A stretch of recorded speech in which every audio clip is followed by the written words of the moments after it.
बताइए कि जब से झारखंड राज्य का गठन हुआ तब से कई मुख्यमंत्री आए और गए, अगर काम के मामले में कहें, डेवलपमेंट की बात कहें, तो सबसे बेहतर मुख्यमंत्री कौन? जी, मुख्यमंत्री तो हमारे आए हैं यहाँ पर, कई एक मुख्यमंत्री हो गए, सबों ने काम किया। लेकिन अभी अभी हम लोग का कार्यकाल में, पार्षदी कार्यकाल में, हम लोग का पार्षदी कार्यकाल में जो रघुवर दास जी के समय में जो डेवलपमेंट काम हुआ है वो बहुत अच्छा ही काम हुआ है। जी, बहुत अच्छा काम हुआ। काम और विकास के मामले में, विकास राशि आने जाने के मामले में नगर परिषद के को जो मिला है वो बहुत अच्छा काम मिला है। और हम लोग उस मामले में बहुत अच्छा काम भी किए हैं।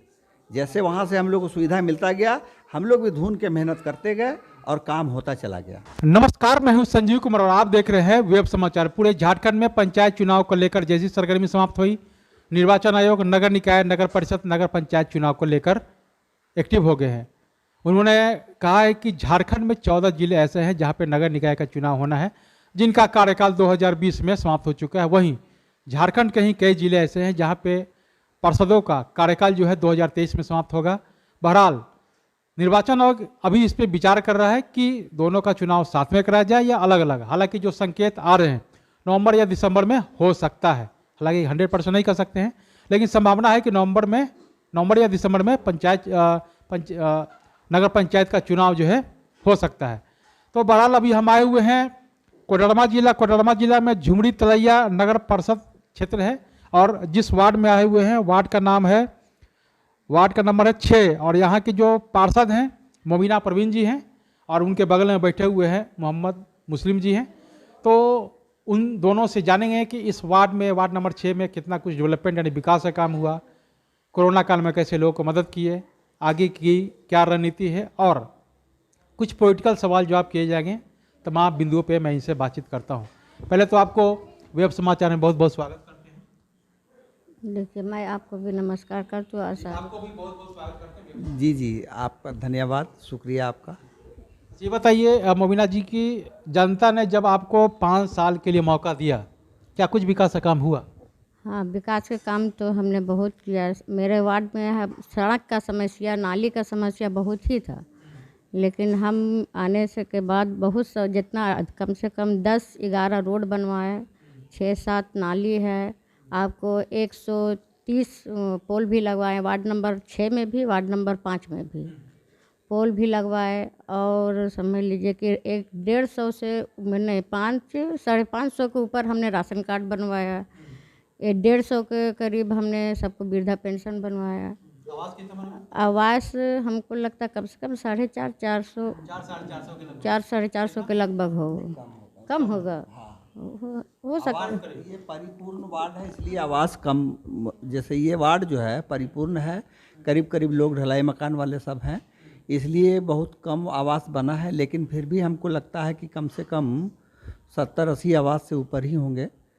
हाँ, और क्योंकि ये वार्ड में करीब करीब सब लोग ढलाई मकान वाले थे, तो जो थे लेने के लायक, हाँ, उनको सब देख करके समझ करके उनको आवास दिया गया। जी, अच्छा बताइए कि आपके कार्यकाल में सबसे महत्वपूर्ण और ऐतिहासिक काम कौन सा हुआ? रोड नहीं था मेरे वार्ड में। एकदम समझ लीजिए बरसात के मौसम में तो इतना दिक्कत होता था कि उन लोग को निकलने में, नमाज़ पढ़ने के वक्त भी समझ लीजिए कि लुंगी बदल करके, कपड़ा ही उतार करके ही उसको चलना पड़ता था। कीचड़ में किस तरह से पार करता है। लेकिन सबसे बड़ी समस्या हम लोग के वार्ड में रोड ही थे, नाली था। रोड और नाली जिसको हमने बनाया। और इसमें बहुत समझ लीजिए कि हमको मेहनत भी करना पड़ा। कोई जैसे अपना किसी का ज़मीन है तो बहुत दिक्कत आती थी, तो हम नहीं देंगे, लेकिन उस पर हम लोग बैठ करके उस पर हम लोग पहल करके सबको समझा करके हमने रोड बहुत अच्छे से बनाया। और आज हम तब तारीफ भी करते हैं लोग, मोहल्ला वाला तारीफ। आपके कार्यकाल में अगर कहा जाए तो जितने भी काम हुए वो तो हुआ, लेकिन सबसे महत्वपूर्ण और ऐतिहासिक हुआ सड़क जो आपने और नाली बनवाने का काम। और पोल 130 पोल हमारे वार्ड में सिर्फ 30 ही पोल था, लेकिन हमने 130 पोल मंगवाया और वार्ड 5 में भी दिया। हाँ, बिजली के लिए वार्ड 5 में भी दिया और वार्ड 6 में भी किया हमने। हाँ, दोनों में हमने काम किया। ये बताइए कि इस वार्ड की सबसे बड़ी समस्या क्या है? अभी तो समझ लीजिए पानी है, पानी का समस्या बहुत है। तो क्या इसके लिए आपने बोर्ड की बैठक में हम लोग ने बहुत ही हर वक्त ये पानी की समस्या के बारे में उठाते थे। और विधायक भी आए थे तो उनसे भी हम लोग ने भी मांग किया कि कम से कम नहीं हो, जहाँ पे पाइप जाने की अगर संभावना नहीं है तो वहाँ आप लोग एक दो चापा नल भी दे दीजिए। गर्मी के मौसम या रमज़ान भी आ जाती है, उस वक्त बहुत ही परेशानी हम लोग को झेलना पड़ता है। अभी भी परेशानी, किसी का कुआं सूखा हुआ, एक चापा कल हम लोग के यहाँ पे है कि उसी से समझिए सबका यहाँ पर गुजर हो जाता है। नहीं तो बहुत ही पानी का परेशानी हम तो लगता है कि झुमरी तिलैया में ही पूरी है। मतलब सबसे ज़्यादा पानी और आपके बारे ज़्यादा पानी की दिक्कत है। ऐसा है कि पानी का समस्या है सर, हम लोग बहुत प्रयास किया है।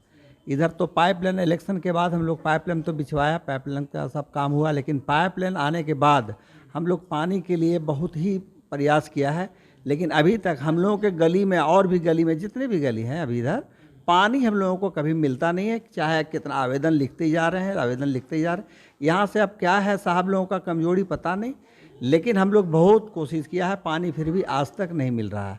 और पूरे झुमरी तिलैया में पानी का जो है सो परेशानी है। पूरे झुमरी तिलैया में हम लोग को पानी पूरे झुमरी तिलैया में कब आएगा, हम लोग तो निवेदन करते हैं सरकार से कि हम लोग का ये चीज़ को बढ़िया से देख करके पुनः फिर इसको समुचित चालू कर दे, ताकि आवाम जनता को राहत मिले और पानी से सब कुछ मुसीबत दूर हो जाए। बिल्कुल आपकी आवाज़ को मैं जो ग्रामीण विकास मंत्री हैं आलमगीर आलम और नगर विकास मंत्री हैं उनके पास जरूर मैं पहुंचाने का कोशिश करूंगा। और कोडरमा में जो सबसे ज़्यादा समस्या है पानी की किल्लत है, इसको लेकर यहाँ के जो स्थानीय विधायक हैं उनसे भी बात करेंगे और इस प्रस्ताव को जो राज्य सरकार है, हेमंत सरकार है, वहाँ तक पहुँचाने का भी काम करेंगे। अच्छा, ये बताइए कि जनता अगर दोबारा से आपको मौका देता है इस वार्ड के डेवलपमेंट के लिए, विकास के लिए, ऐतिहासिक काम करने के लिए, तो इस वार्ड को मॉडर्न, ऐतिहासिक और स्मार्ट वार्ड के रूप में डेवलपमेंट के लिए क्या कुछ आपने सोचा है? देखिए, सोच तो बहुत कुछ रहती है, ऐसी बात नहीं कि हम अपने वार्ड को डेवलपमेंट अब बहुत किया, ऐसी बात नहीं। हमारे वार्ड में कुछ भी नहीं था, ना रोड, नाली, बत्ती, पानी, हमने आपको समस्या सुनाया। लेकिन अभी भी ख्वाहिश तो रहता है कि हम लोग को माने कि डेवलपमेंट करें, लेकिन नगर पालिका, नगर परिषद या नगर पालिका से कुछ तो थोड़ा सा वहाँ दिक्कत कमी होती है, हम ज़्यादा क्या बता सकते हैं, इसे तो ये समझा। लेकिन आपके मन में कई ख्वाहिश हैं ख्वाहिश तो है कि मैं इस वार्ड को सौंदर्यीकरण को लेकर के कुछ काम। जैसे हमारे वार्ड में अगर ऐसा हुआ तो सबसे पहले तो मेरा तो पूरा भरपूर यही रहेगा कि हम घर घर नल कम से कम दे दें, सप्लाई वाटर कम से कम घर में, सारे घर में हम सप्लाई पानी दे दें। जितना रोड अभी जो बहुत किचकिच अभी भी रोड हम लोग का बचा हुआ, क्योंकि हम लोग का पूरा खेत खलिहान था, उस सब में हम लोगों को रोड निकालना पड़ा। और अभी भी बहुत सारे लोग जो बस गए खेत खलिहान में, उसमें भी हमको रोड निकालना है, और वो सब बहुत ही ज़रूरी है। और ये सब अगर हो जाता है तो मेरा वार्ड बहुत अच्छा और सुंदर हो जाएगा। जी, डेवलपमेंट करने के लिए तो सोच तो ये रहे कि रोड बना लें, साइड में पेड़ लगा दें, सब कुछ कर लें, घर घर पानी पहुंचा दें। मतलब आप सोचते हैं कि हर घर नल का जो है, मुख्यमंत्री का जो है जन जल योजना है वो पहुंच जाए। इसके अलावा कोडरमा को लेकर आप सोच रहे हैं कि क्लीन कोडरमा और ग्रीन कोडरमा, मतलब हरा भरा भी हो और साफ सुथरा भी हो, ये आपका कहने का मतलब है।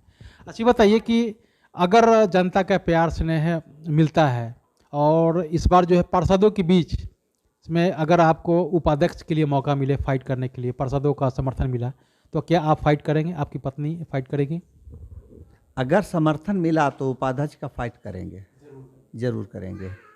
जी, बताइए कि मानदेय को लेकर क्या सोचते हैं? जितने भी एमपी एमएलए हैं वो भी जनता के प्रतिनिधि हैं, आप भी जनता के प्रतिनिधि हैं।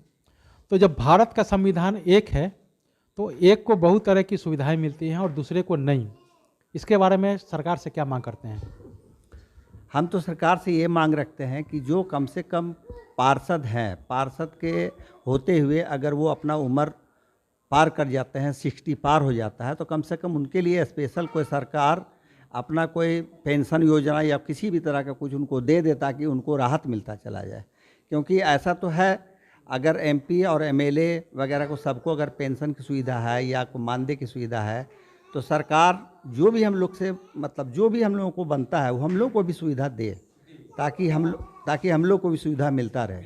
जी बताइए, चुनाव को लेकर क्या आपकी तैयारी है? आपने क्या कुछ सोचा है कि अगर नवंबर दिसंबर में चुनाव होता है तो कैसे करेंगे आप? जी, चुनाव के लेकर के हम लोग तो तैयारी किए हुए हैं अभी भी, और तैयारी करने के समझ जो भी लोगों का है सब कुछ दुख सुख जो है लेके चल रहे हैं। मैनिफेस्टो मेरा चुनाव लड़ना है, चुनाव लड़ेंगे और अगर जनता अगर मौका दिया तो हम इस बस्ती के लिए जो सोचे हैं उससे भी ज़्यादा कुछ करेंगे।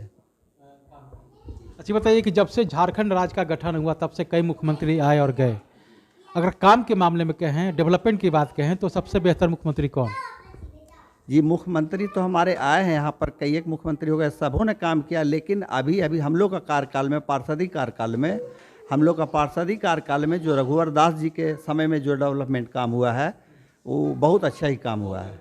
जी बहुत अच्छा काम हुआ, काम और विकास के मामले में, विकास राशि आने जाने के मामले में नगर परिषद के को जो मिला है वो बहुत अच्छा काम मिला है और हम लोग उस मामले में बहुत अच्छा काम भी किए हैं। जैसे वहाँ से हम लोग को सुविधा मिलता गया, हम लोग भी धून के मेहनत करते गए और काम होता चला गया। योजना बना के आप भेजते गए और उस योजना पे इम्प्लीमेंट होता गया, फंड भी आता गया, तो बेहतर काम हुआ। अच्छा बताइए कि अग्निपथ योजना को लेकर क्या सोचते हैं? जिस तरह से उम्र सीमा 4 साल है, इसके अलावा उसमें एक जाति का कॉलम दिया गया है, क्या ये जाति का कॉलम होना सही है या गलत है, क्या संशोधन करना चाहिए? ऐसा है कि अग्निपथ योजना के बारे में जो जाति के बारे में दिया है वो हम लोगों को लगता है कि इसमें संशोधन होना चाहिए। जी उम्र सीमा जो है, उम्र सीमा भी कुछ बढ़ना चाहिए। जी अच्छा बताइए कि आपके जो नगर अध्यक्ष हैं या उपाध्यक्ष हैं उनके काम से आप कितने संतुष्ट हैं, आप बताइए। देखिए उपाध्यक्ष अध्यक्छ जो थे वो तो समझिए कि 2 साल थे ना, 6 महीना थे, 6 महीना। जो हमारे अध्यक्ष नगर परिषद में चुनाए थे उनको कोई किसी क्रिटिकल मामले में लेकर के उनको ख़त्म कर दिया गया था, अध्यक्ष पद से हटा दिया गया था। उसके बाद कार्यकारी अध्यक्ष बन गए थे हमारे उपाध्यक्ष। उपाध्यक्ष कार्यकारी अध्यक्ष रहने के बाद में फिर हम लोग को 15 महीना समय बचा था, तो फिर उपचुनाव हो गया था चेयरमैन का। तो उसके बाद उपचुनाव होने के कारण जो है तो फिर बोर्ड का गठन में फिर बढ़िया से चलने लगा, ऐसा होने लगा और जो भी काम हुआ जहाँ तक के हुआ करीब करीब काम होता ही गया। जी हाँ काम मतलब इनके द्वारा जो है प्रकाश राम जी हैं जो आप लोग के अध्यक्ष हैं, चेयरमैन हैं, तो इनके सहयोग से वार्ड में बहुत सारा बेहतर काम हुआ। जी अच्छा, वो अंतिम सवाल आपसे ये है कि 1932 खतियान को लेकर क्या सोचते हैं, लागू होना चाहिए कि नहीं होना चाहिए या संशोधन होना चाहिए? 1932 का खतियान को लेकर के ये करीब है, लेकिन अभी तक इस पर कोई तरह का बात फाइनल हुआ ही नहीं है।